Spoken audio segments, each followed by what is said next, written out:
Enough is enough. पहले आप मेरे चाचू को आपने अबडक्ट किया, मेरे तायाबू को किया, मेरे डैड को किया। अब तो पिछले 9 मंथ से कॉन्स्टेंटली मेरी फैमिली इसी चीज से गो थ्रू कर रही है। तो कोई लाइफ नहीं है कि आप इतनी देर अ, आपको फैमिली से दूर रहना होता है। आपकी लाइफ टोटल 360 डिग्रीज पे चेंज हो जाती है। मैं किसी भी टाइम पे किसी के सामने भी कहीं भी खड़े होकर ये कहने को तैयार हूँ कि मेरे चाचू उस्मान डार वो बहुत ऑनेस्ट और हार्ड वर्किंग इंसान है। तो हमारा उसके ऊपर ये है कि हमें पता है कि वो उसकी कोई उस इंटरव्यू की कोई वर्थ नहीं थी। ये एक ब्लैकमेलिंग टैक्टिक ही है, लेवल प्लेइंग फील्ड तो है नहीं ये। इसलिए मैं इमरान खान को इसलिए भी सपोर्ट करती हूँ और मैं बहुत खुश हूँ कि मेरी दादू भी उनको सपोर्ट करती हैं, क्योंकि वो यूथ को रिप्रेजेंट करते हैं। वो हक और सच की बात करते हैं। अस्सलाम वालेकुम नाज़रीन, सुराब बरकत आपसे मुखातिब है। आप सियासत 2 पी के देख रहे हैं। इस वक्त लाइबा डार साहब हमारे साथ मौजूद हैं। उमर डार साहब की जो ये बेटी हैं और इस वक्त अपने वालिद का केस लेकर ये लाहौर हाई कोर्ट के अंदर भी जाती हैं, मीडिया से भी बातचीत करती हैं। लाइबा साहब अस्सलाम वालेकुम। वालेकुम सलाम। लाइबा, आप माशाल्लाह खुद काफी छोटी हैं, लेकिन जाहिर है आपको फील्ड में आना पड़ा, आपको अदालतों में जाना पड़ा। तो आपकी उम्र क्या है और आप क्या पढ़ रहे हो अभी? सबसे पहले तो थैंक यू सो मच कि आपने मुझे शो में बुलाया और आपने मेरी और मेरी फैमिली की इस टाइम पे सपोर्ट किया हमें। तो उसके लिए आपका बहुत शुक्रिया। और सेकेंडली मैं इस टाइम अल्हम्दुलिल्लाह आई एम 20 years old। और मैंने रिसेंटली 2023 में I just got done with my A levels और currently I am on a gap year. क्या हालात थे, क्या सर्कमस्टांसेस बने कि आपको खुद फील्ड में आना पड़ा? आपको महसूस हुआ कि आपको खुद अपनी दादी के साथ खड़ा होना चाहिए एक ऐसे टाइम में जब पुलिस आपके घरों में घुसती है, आपकी दादी के गले फाड़ देती है, एक ऐसे टाइम में जब आपकी पूरी फैमिली को थ्रेट है? किस फ्रेम ऑफ माइंड में आपको महसूस हुआ कि नहीं, दिस इज द टाइम जहां पर मैंने स्टैंड करना है? अच्छा, सबसे पहले तो मैं ये कहना चाहती हूँ कि मैं बहुत यंग हूँ। ऑब्वियसली मेरे अपनी लाइफ में ड्रीम्स हैं। तो मैंने कोई एज सच स्टेप इन नहीं किया किसी फील्ड में। कल जो मेरा स्टेटमेंट था वो ऑब्वियसली एक एज अ डॉटर मेरा वो स्टेटमेंट था। एज एक पोती के तौर पे मेरा वो स्टेटमेंट था। और हालात यही थे कि जो पूरा मुल्क जानता है से इस पॉइंट पे कि जो ज्यादतियां की जा रही हैं। आई थॉट कि अब मुझे पर्सनली फील हुआ कि इट्स टाइम कि अब आप आके सामने बोला जाए कि इनफ इज इनफ। पहले आप मेरे चाचू को आपने अबडक्ट किया, मेरे तायाबू को किया, मेरे डैड को किया। अब तो पिछले 9 मंथ से कॉन्स्टेंटली मेरी फैमिली इसी चीज से गो थ्रू कर रही है। सो दैट्स व्हाई मैंने अपना स्टांस कर दिया। But that in no way means के I am in the field. But obviously जहाँ सपोर्ट कंसर्न है, I always support my family. मैं देख रहा था कि आपकी एक स्टेटमेंट आई है कि हम किसी भी सूरत पर हर हाल में इमरान खान साहब के साथ खड़े हैं। मसला यह है कि यही सबसे बड़ा मसला है।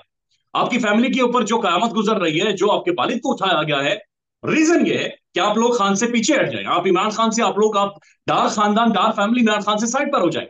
लेकिन आप तो अब उनकी ना सिर्फ एक बुजुर्ग खातून मैदान के अंदर है, एक यंग उनकी बच्ची भी मैदान के अंदर मौजूद है, और वो भी ये कह रही है कि हम हर सूरत में खान के साथ खड़े हैं।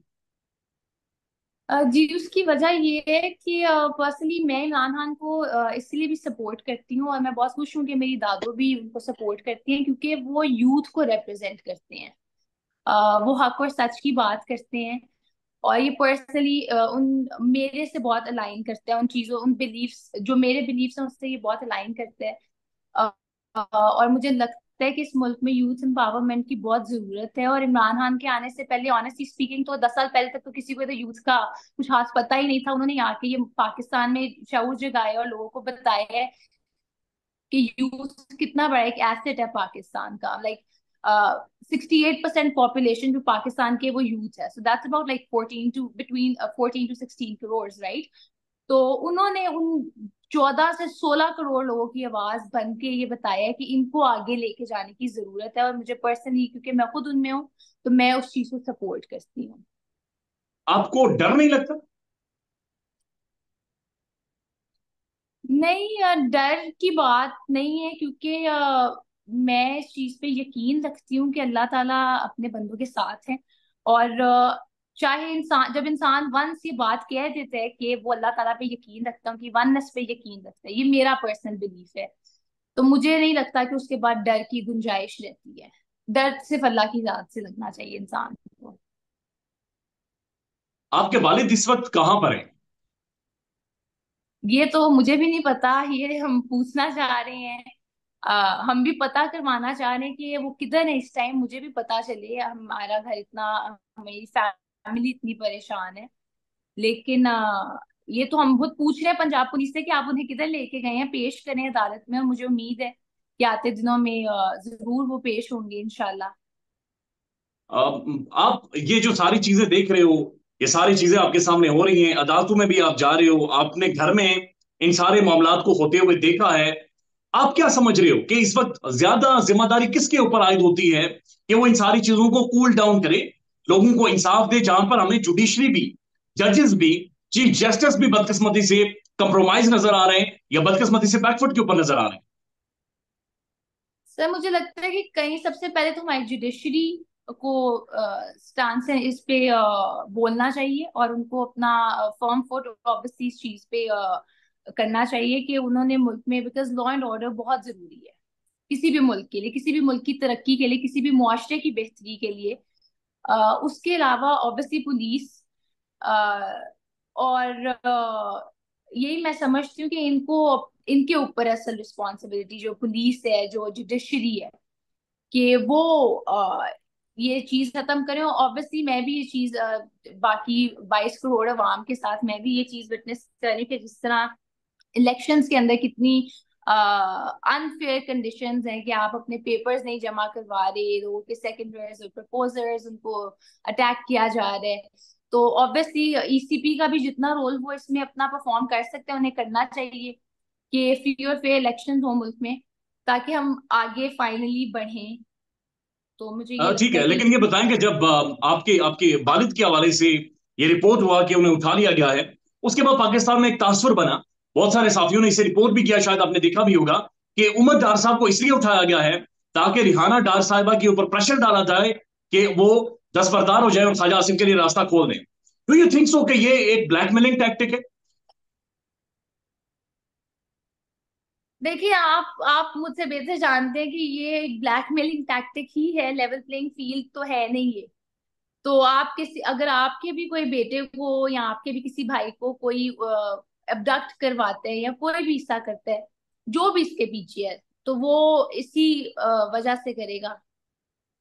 तो इसकी कोई कम्युनिकेशन हुई है, कोई मैसेजिंग, कोई सिग्नलिंग हुई है इस हवाले से? नहीं, मुझे इसके बारे में कुछ भी नहीं पता।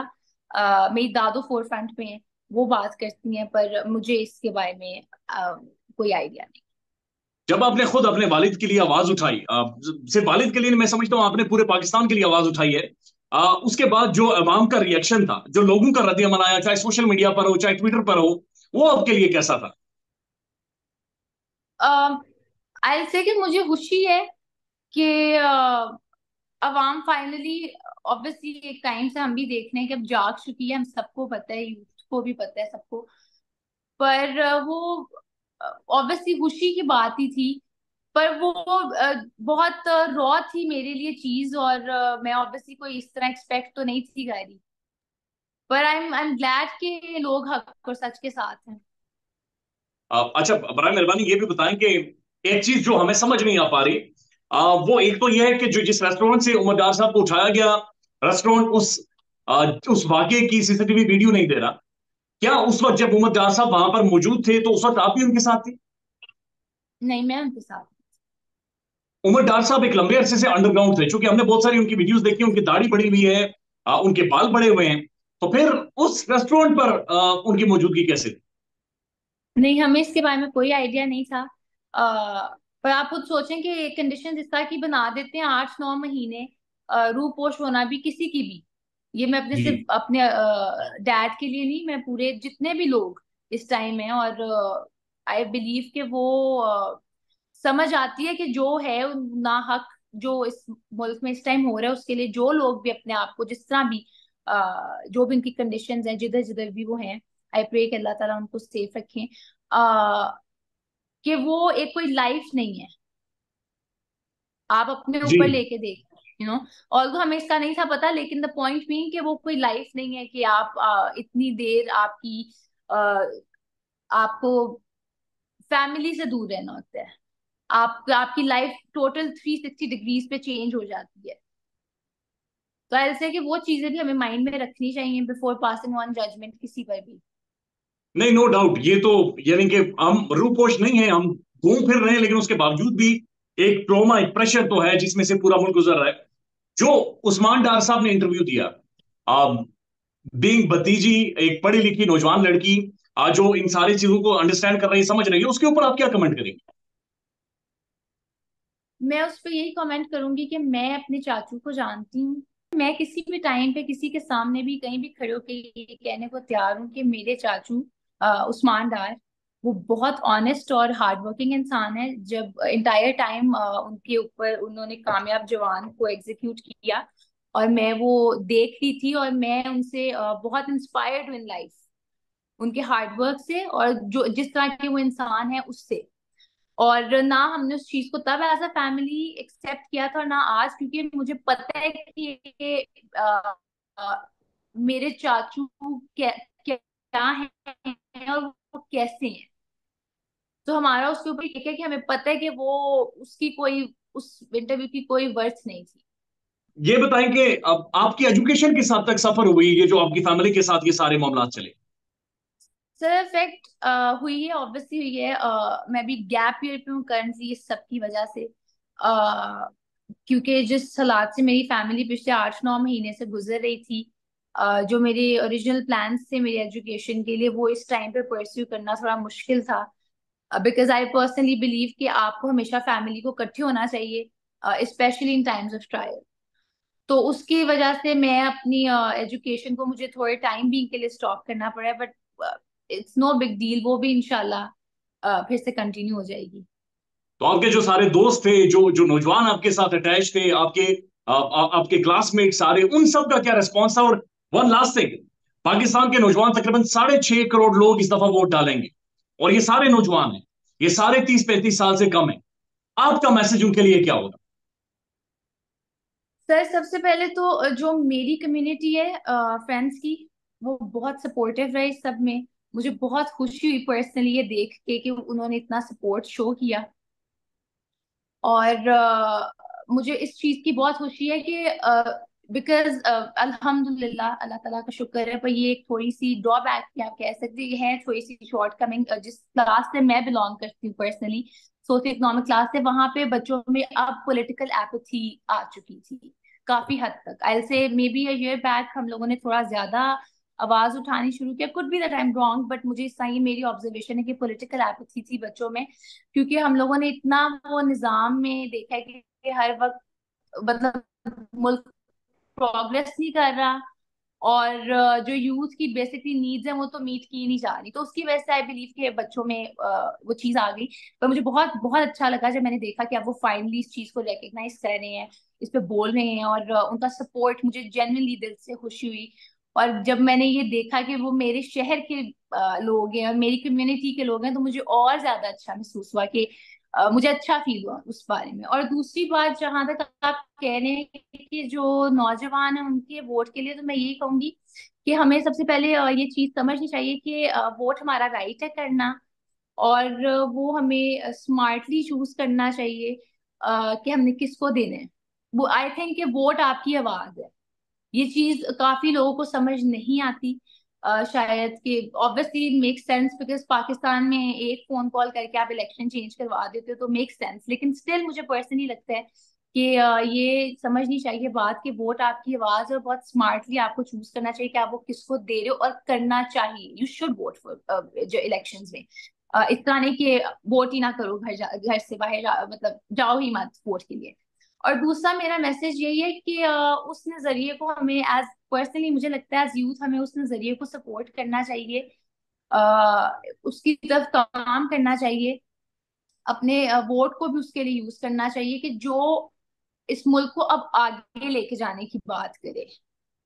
क्योंकि हमारी जो यूथ है वो हमारे मुल्क से बहुत, हमारे हालात से बहुत अफेक्ट होती है। हमारे मुल्क में कोई जॉब क्रिएशन नहीं है। जो प्रिविलेज्ड है वो तो बाहर चले जाते हैं, ठीक है, बाहर के ममालिक चले जाते हैं, वहां जाके पढ़ लेते हैं जॉब्स और सब, लेकिन हर किसी को वो चीज नहीं अवेलेबल यहाँ पे, हर कोई नहीं कर सकता, अफोर्ड नहीं कर सकता। तो इट्स हाई टाइम कि हम रियलाइज करें कि हमने किस नजरिए को आगे लेके जाना है। और मुझे लगता है वो वही नजरिया होना चाहिए जो कि ये रियलाइज करे कि जो यूथ है वो एक एसेट है और इसमें इन्वेस्ट करना चाहिए। और मुझे पर्सनली लगता है कि वो इमरान खान का नजरिया है। विदाउट मैं इमरान ये खान समझना पाकिस्तान में, चाहती हूँ। विदाउट दूसरा, इमरान खान मेरे पाकिस्तान में पास कोई ऑप्शन है? एग्जाम्पल है सर। मेरे लिए तो पर्सनली नहीं है, लेकिन अगर किसी को लगता है कि उनके लिए है, तो वो उनका नजरिया है, उनका पॉइंट ऑफ व्यू है। और मुझे इसलिए लगता है कि नहीं है क्योंकि इमरान खान ये चीज एक्नॉलेज करते हैं कि जो नौजवान है वो मुल्क का फ्यूचर है। और पाकिस्तान के करंट हालात तो होपलेस ही हैं इन अ वे, एक्शन एवरी वे। पर फ्यूचर से हम होप कर सकते हैं, और वो यही है कि आप अपनी उसको आगे लेकर बढ़ें, उसमें इन्वेस्ट करें, उसकी एजुकेशन में इन्वेस्ट करें, चाहे वो फॉर्मल एजुकेशन है चाहे वो टेक्निकल एजुकेशन है, जिस तरफ अब दुनिया हेडेड है। और हम क्योंकि हम बच्चे हैं, हम, इट डजेंट मैटर आप हम किस पॉलिटिकल पार्टी से हैं, इट डजेंट मैटर हम किस सोशो इकोनॉमिक क्लास से हैं, इट डजेंट मैटर हम किधर से हैं, पर जो यूथ है उसके कंसर्न सेम है कि मुल्क को अब आप आगे लेके चले, अब प्रोग्रेस करें, अब जॉब्स क्रिएट करें, हमारा पाकिस्तान के अंदर जो फ्यूचर है उसे सिक्योर करें। हमें पेटी पॉलिटिक्स से मतलब नहीं है। पाकिस्तान में इस वक्त सबसे बड़ा मसला बोलने का है। पाकिस्तान में बोलने नहीं दिया जाता, जुबानें खींच ली जाती हैं, डर है, खौफ है, टेरर है। पाकिस्तान का मीडिया मुकम्मल तौर पर कंट्रोल्ड है, वेल मैनेज्ड है, एक मैसिव सेंसरशिप है। इसी तरह का दबाव पाकिस्तान में सियासत.pk भी फेस कर रहा है, जिसे पाकिस्तान भर में गुज़श्ता कई महीनों से मावरा आइन, मावरा कवानीन मुकम्मल तौर पर बंद कर दिया गया है, मुकम्मल तौर पर बैन कर दिया गया है। सियासत.pk की नशरियात को लिमिटेड करके पाकिस्तान में छोड़ दिया गया है। तमाम तर कानूनी मुआवजे के ऊपर आवाज उठाई गई, दस्तक दी गई, लेकिन हर तरफ से खामोशी है, सन्नाटा है, कहीं पर कोई सुनवाई नहीं है, कोई सुनने को तैयार नहीं है। लेकिन इसका हल क्या है? क्या खामोश हो जाएं? क्या सवाल ना करें? क्या मालूमात आप तक ना पहुंचाएं? क्या इंफॉर्मेशन आप तक ना पहुंचाएं? मालूमात भी पहुंचेगी, इंफॉर्मेशन भी पहुंचेगी, सवालात भी उठेंगे, लेकिन अब आपने रोल प्ले करना है, आपने अपना किरदार अदा करना है। और छोटा सा एक प्रोसीजर है, प्रोसेस है, उसके बाद आप अपना किरदार अदा करें और हमारी मदद करें। पहले आपने यह करना है कि हमारे यूट्यूब चैनल को सब्सक्राइब करना है, उसके बाद ज्वाइन के बटन के ऊपर जाना है, क्लिक करके हमारा मेंबर बनना है। या फिर दूसरा ऑप्शन यह है कि आपने वीडियो की डिस्क्रिप्शन में जाना है, वहां पर पैट्रियन का लिंक मौजूद होगा, उस लिंक के ऊपर क्लिक करें और हमें सपोर्ट करें, हमारा हिस्सा बने, हमारी ताकत बने। ख्याल रखिएगा। अल्लाह हाफिज।